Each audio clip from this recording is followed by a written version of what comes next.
Jesus said, "Man cannot live on bread alone, but from every word that proceeds from the mouth of God." You're listening to Daily Truth.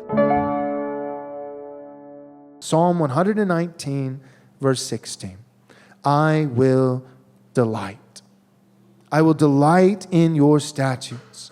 I will not forget your word. See, those who delight in the law of God are those who have a proven track record of obeying the law of God. Let me say that again. Those who delight in the law of God are those who have a proven track record of obeying the law of God. Why?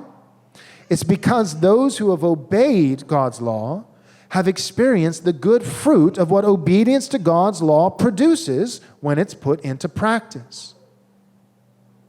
So the final point from our text today is this. As I said earlier, all of the text has been culminating in ultimately the psalmist's great delight and joy in the law of God.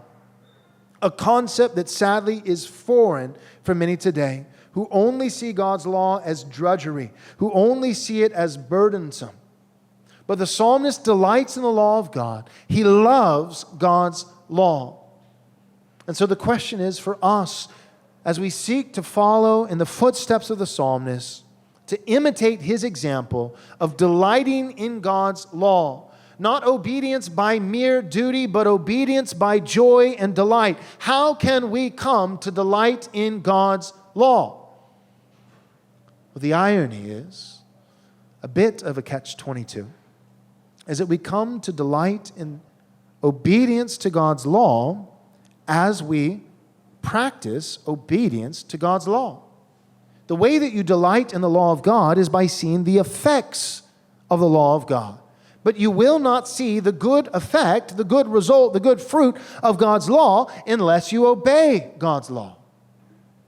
And so it is. In the process of sanctification, as we obey God's law more and more, we come to experience the good fruit of what obedience to God's law brings about. And as we taste of that good fruit and experience these benefits, we come to see God's law more and more as not just morally right, but as blessing.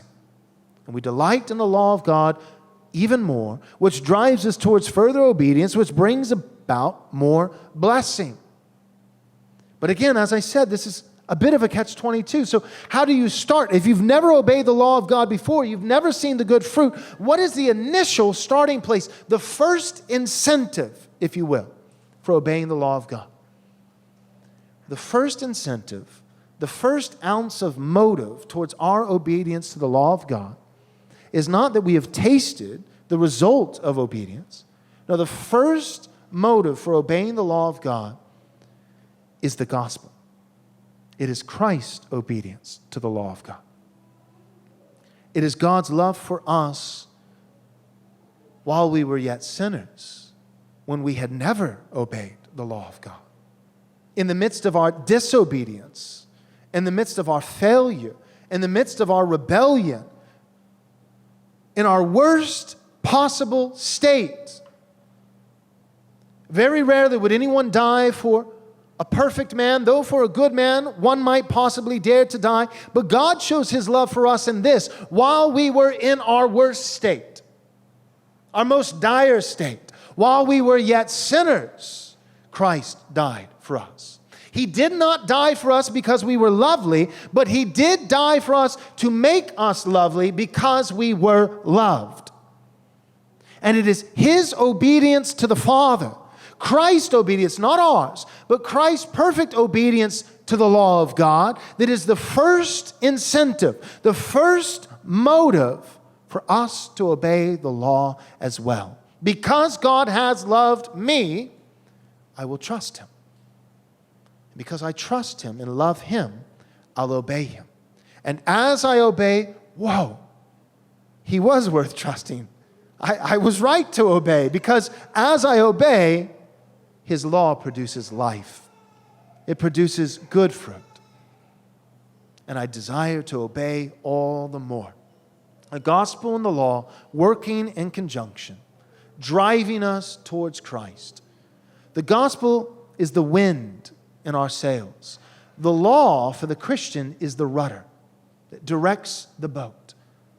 Christ obedience fueling us, the law guiding us, and all of this into blessing. Thanks for watching this video. I hope you enjoyed it. If you would consider supporting Right Response Ministries, we'd be incredibly grateful. You can do so by going to rightresponseministries.com/donate to give your gift of any amount. If you're not able to support us financially, that's okay. You can still support us in a great regard simply by subscribing to our YouTube channel, clicking the bell, and of course sharing our content with all your friends and family.